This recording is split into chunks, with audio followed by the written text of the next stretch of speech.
C'est le moment c'est le moment de notre segment légendaire, le préféré de semaine en semaine à l'émission. Oui. Et non, ce n'est pas la chronique de Fred.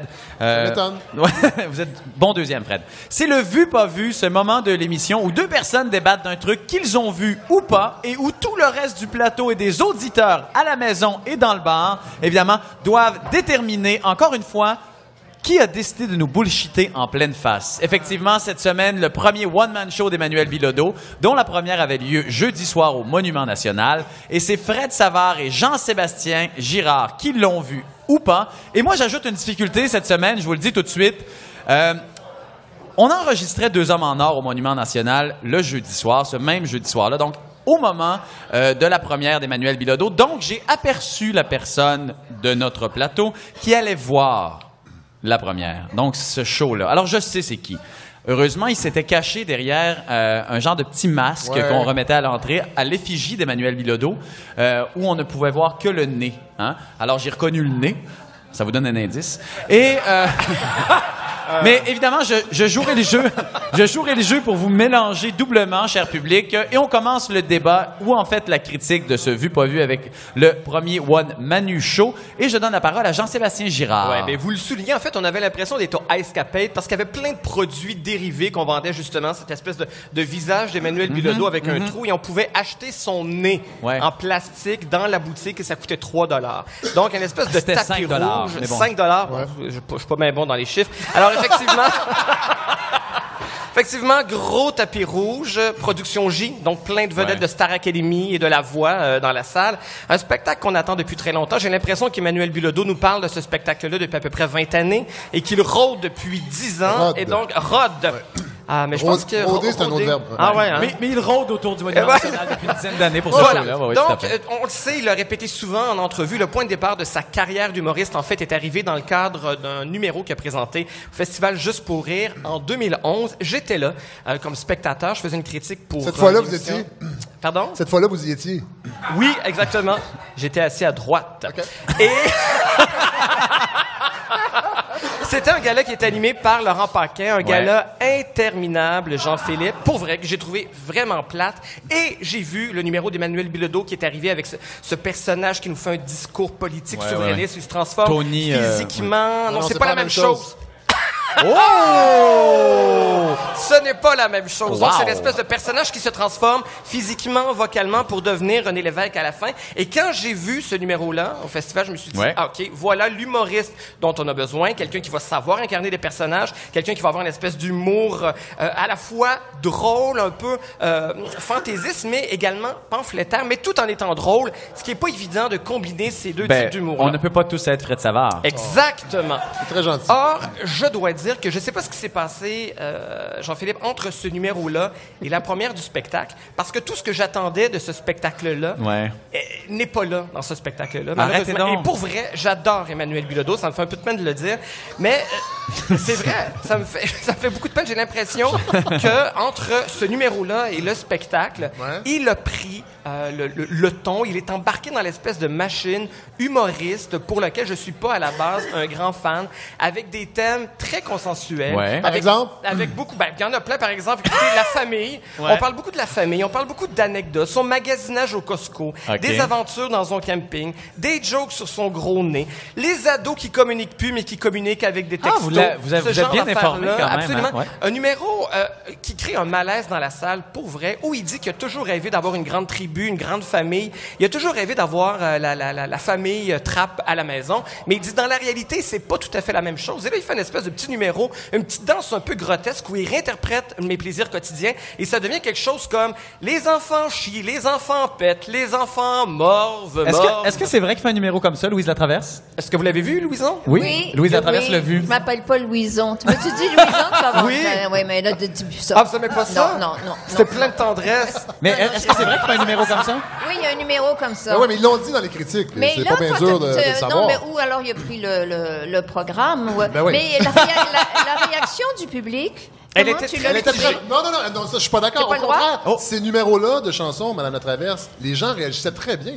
Oui, mais les gens ont réagi bien à la deuxième partie. À tout son spectacle. Oui. Je suis pas d'accord avec ça. En fait, moi, je pense que Mme Latraverse, il se passe quelque chose, on le sent dans le public, quand il revient à la fin du spectacle, dans la deuxième partie, où il présente ce même numéro-là qu'il nous a présenté au Festival Juste pour rire. Et là, on se dit, OK, il se passe quelque chose là. C'est là que le public s'emballe. Et là, on se dit, mon Dieu, mais est-ce que le flash d'humoriste, c'était juste ce numéro-là? Est-ce que tout le reste est un peu anecdotique? Moi, je pense que... On va donner la parole à Fred. Mais juste avant, parce que je l'ai quand même vu, moi. Un petit commentaire de Louise Latraverse. Oui, mais c'était très, très drôle, toutes ces histoires de sa famille. Comment les enfants sont maintenant? Est-ce que tu as vu de quoi il parlait quand il parlait de ses enfants? Il disait, ma fille, je n'ai pas entendu sa voix depuis 2 ans. Elle me parle par texto. C'est pas super drôle. C'est pas tellement loin de ce que serait n'importe quel autre humoriste. Vous prenez un gars que vous isolez. Mais oui, mais c'est Mme Latraverse qui me le demande. Oui, je comprends. Mais Fred Savard, Fred Savard, c'est à vous, là. Moi, je pense que... c'est un bon humoriste. Avec la bouche. Non, mais parlant de bouche, le principal problème de ce spectacle-là, c'est qu'il parlait beaucoup trop vite, mais ça, c'est la nervosité. Mais c'est lui, il est comme ça. Aussi. Mais là, je pense qu'il y avait la côté nervosité. Oui. Sauf que Emmanuel Bilodeau est connu comme comédien, pas comme humoriste, et je pense qu'on a fait le choix, à mesure que ça a avancé dans l'écriture, de le présenter. C'est un premier spectacle. Moi, je pense que son deuxième spectacle, il va avoir peut-être plus de moments engagés. Oui, il y a eu le fameux discours qui est à la fin. Il y a eu aussi, à la fin de la première partie, où il dit qu'il est porte-parole, puis qu'en même temps, il est content parce qu'il y a des causes qui lui tiennent à cœur. Et il se demande quand il va être plus vieux, quand il va être une personne âgée, quelles seront les causes qu'il va porter. Et là, il y a un beau numéro sur le sort des personnes âgées. Ça finit la première partie. Et là, on a l'impression que la deuxième partie va aller dans ce côté-là. Et c'est vrai qu'il y a beaucoup d'anecdotes, mais je pense qu'on a fait le pari de le présenter, que ce soit une carte de visite, le premier spectacle. Donc, c'est vraiment, en fait, Emmanuel Bilodeau qu'on va vouloir voir, c'est le deuxième spectacle. C'est un peu ce que vous dites. En tout cas, moi, je m'attendais, parce que je le connais aussi, puis on le sait comment il est en entrevue. C'est quelqu'un d'engagé, c'est quelqu'un qui a des idées. Et moi, je m'attendais à ce spectacle-là qui soit un petit peu plus politique, engagé. Et c'est vrai que ça ne l'est pas autant que je pensais, mais j'ai l'impression que pour un premier spectacle, on a joué un petit peu peut-être la carte on va y aller plus dans les talents parce que c'est un conteur aussi, d'une certaine façon. Oui, d'abord un conteur, mais il a quand même gardé son espèce de délire qu'on aime tant. Là, tout à quand fait. il se met à partir d'une petite chose, d'une petite phrase, puis là, il va partir dans un... Mais ça, c'est formidable. Mais moi, c'est l'acteur, justement. C'est quand il se transforme en acteur qu'il devient intéressant, parce que là, il est touchant. Tu peux pas faire... Quand il parle de sa fille, le numéro de sa fille dans le parc, il y a quelque chose de très émouvant, mais là, c'est l'acteur. Ça vous a marqué, ça, ce numéro-là? Non, c'est un autre numéro, le numéro dans le parc. Est-ce que tu as des enfants? Il déteste les enfants, Jean-Sébastien Girard. Faut savoir. Il déteste l'amour. S'il faut avoir des enfants pour être sensible à ce spectacle-là qu'il présente dans un CPE, tu sais. Non, c'est pas ça que je veux dire. Là, t'es cruel. T'es cruel. Mais c'est dégueulasse, Jean-Sébastien, faut savoir ça. C'est un chien sale. C'est quoi?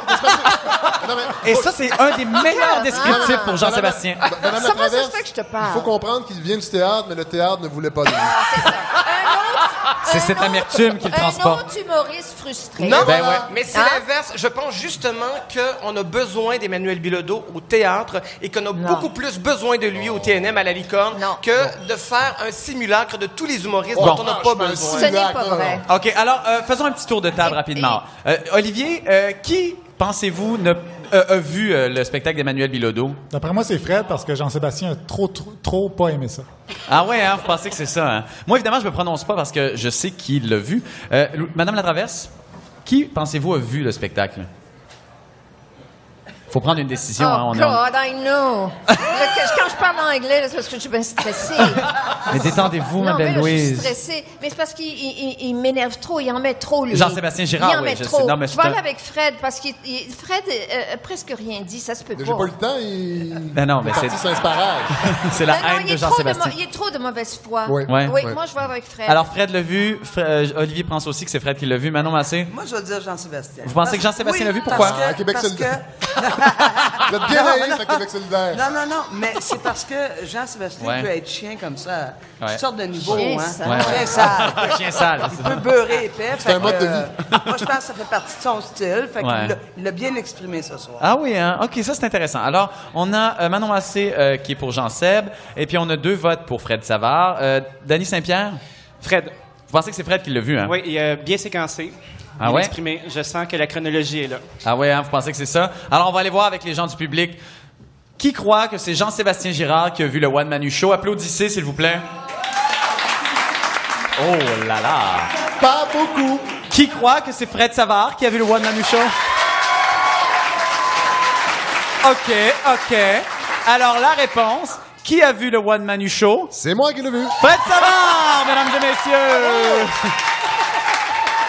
Alors, Jean-Sébastien Girard... Alors, évidemment, je ne pense rien de ce que je viens de dire. En fait, il a répété ce que j'ai dit dans le bureau. D'une part, et pour vrai, j'ai hâte de voir le spectacle d'Emmanuel Bilodeau. Et si j'avais eu autant de réserves dans la vraie vie, je l'aurais exprimé avec plus d'élégance que ça. Ah, bravo, Jean-Sébastien, bravo.